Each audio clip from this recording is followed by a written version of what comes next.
Yun, pakakot pa sa meron na naman tayong isang hakot dyan na nakaschedule sa Santa Maria, Bulacan. At dyan natin kinuha isang mabilisan, napakaaga namin na bris dito. Parang ang usapan kasi namin, parang dapat 11. Kaso kailangan ni ma'am na umalis. Kaya sabi ko, sige, pagpapalitin ko na lang sila nung isang hakot natin. Dalawa kasi hakot natin dyan sa Santa Maria. Pero yung isa, parang nagkuli dahil bigla may nag-offer daw. Pero mamaya may hakot pa ulit tayo rito naman sa Pulilan. At isang mabilis lang yan. Nandiyan na tayo sa papunta sa kanila. Medyo looban, medyo malayo, pero okay lang naman. At napakasarap din maging client nila, ma'am. At na-appreciate ko yung sinabi niya, pinanonood niya raw yung mga video natin o vlog natin dito sa Pahakot Pasakay. Kaya na-appreciate ko, natuwa naman ako dahil siyempre may nanonood pala rito na sa mga video natin sa mga pahakot. At saka yun, maraming salamat dahil nga sa maraming nag-i-inquire, maraming tayo nagiging client ngayon. Halos medyo nagiging busy nga. At syempre yung mga kinikita naman natin dito, nilalagay din natin sa truck na inaayos natin at para maging safe din yung mga gamit nila, ma'am. At ito nga, bumati pa dyan si ma'am at nakikibuhat na rin siya. Sabi ko, ma'am, kami kaya nandi, okay na ika, tutulong na raw siya. Tapos yan, ano pa yan, kakoy pa yan si ma'am. Yun, maraming salamat. Kasi iba, hindi namin sinasama sa video. Syempre nakakaya naman, baka nga yung iba kasi hindi natin alam, hindi pala legal na mag-asawa o hindi naman legal na alam sa kanila na ganito, ganyan. Kaya hindi natin sinasama yung mga mukha ng ibang client natin sa video. Pero sila, ma'am, na ganyan na copy naman, okay lang. Tsaka yun nga, maraming salamat muli kila ma'am sa mabilis na biyahe yan at naikarga na namin. At nandito na tayo sa Santa Maria Walter Mart. Papandi kami ngayon. Yan ang isa sa mali kong naging desisyon. Nagpandi, medyo parang napalayo kami dahil hindi ko masyadong kabisado ang pandi. Pero dati dalas namin dyan dumadaan pag pumupunta sa Santa Maria. Parang na-appreciate ko dati, parang safe kasi wala raw huli. Pero ngayon mas na-appreciate ko yung diretsong Bukawi to Santa Maria. Mas mabilis ang daan para sa akin. At saka ito nga, syempre di pa man nag-aagahan yan, pinag-agahan na rin natin yung mga kasama natin dahil nga parang mayroon din lakas at isang mabilis na kainan lang yan at biyahe na naman kami. Ito, papandi na kami.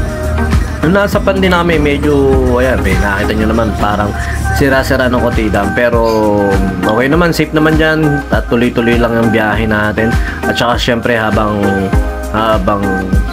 nagbabiyahe tayo, nagsa-sound trip tayo at ayun nga, may mga inaaral-aral tayong kanta at napapamilyar sa atin para kahit pa paano na double purpose tayo, na nakakabiyahe na tayo, nakakapagsipra-sipra pa tayo ng konti ng mga ilang kanta na kailangan natin aralin. At saka nandito na tayo sa bagong baryo, palabas na tayo ng Panday, isang mabilis lang yan. At nandito na tayo sa San Jose, yan. Shoutout kay Metalworks, kay paring Mike na yan, na gumagawa na ating mga dapat gawin. At ito, nakita nyo yung wiper ko na yan, gumagana pa kanina at hindi na ngayon gumagana, ng tokwa. Ang ginagawa ko na lang, dahil nalalabuan ako sa salamin ko, hindi ako halos sa salamin ko tumitingin ako dun sa cellphone dahil mas malinaw dun sa cellphone. At ito, nandito na kami, medyo naswerte kami ng konti dahil bumuhos ang ulan, pero yan, safe naman yung gamit kasi nga may bubong tayo at yan na, yung panggilid natin may mga takip-takip na. At ito, kahit pa paano naman, hindi naman ganun kahirap yung mga buhatin dahil nga malapit lang din naman, kaso nga lang natapat yung ulan. Itong mga bata na ito, mga kasagsagan ng lakasan sa pagbubuhat. Kaya yan, syempre, at ito sila nakitulong. Kaya thank you rin sa mga client natin na ganyan, kasi talaga may mga client na katwiran nila, nagbayad sila pero para mapabilis. At saka nakita nyo naman, mga umuulan na kasi, kaya minamadali na rin namin. At saka yun, napakasarap kausap din, kakwentuhan ni Sir kanina nung mga bago tayo bumiyahe. Hindi na, marami ka rin mga kasalamuhang tao sa mga ganyan trabaho, sa mga pahakot, sa mga ganito. At meron din naman talagang parang mataray, meron din naman talagang magulang, meron naman talagang mababait na nagiging client. At saka yun, may mga masasaya rin, lalo na pag yung mga nakakwentuhan namin sila. Dahil minsan pag sumasakay sa sasakyan natin, kunyari kung pupunta tayo sa isang lugar, pagdadala na nakikisakay sa atin, napapasarap tayo ng kwento. At saka ito ang diskarte dyan para hindi bumukas ang rep nyo pag hinahakot o binubuhat. Yan, lalagyan nyo ng tape na ganun lang kaliit. Hindi, pero yun, useful naman. At ito isang mabilis ito at umuulan, naknantok. Wow. Pero kailangan na namin magmadali. At ito lang ang isa sa pinakamabigat talaga yung papag na yan.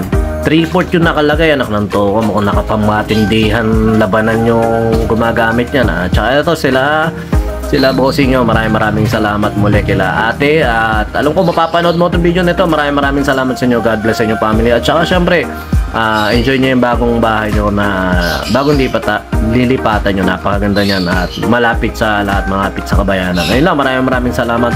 Pakot pasakay. Maraming salamat sa nag-like, sa nag-share at sa mga nag-inquire. Welcome na welcome po kayo. Salamat po.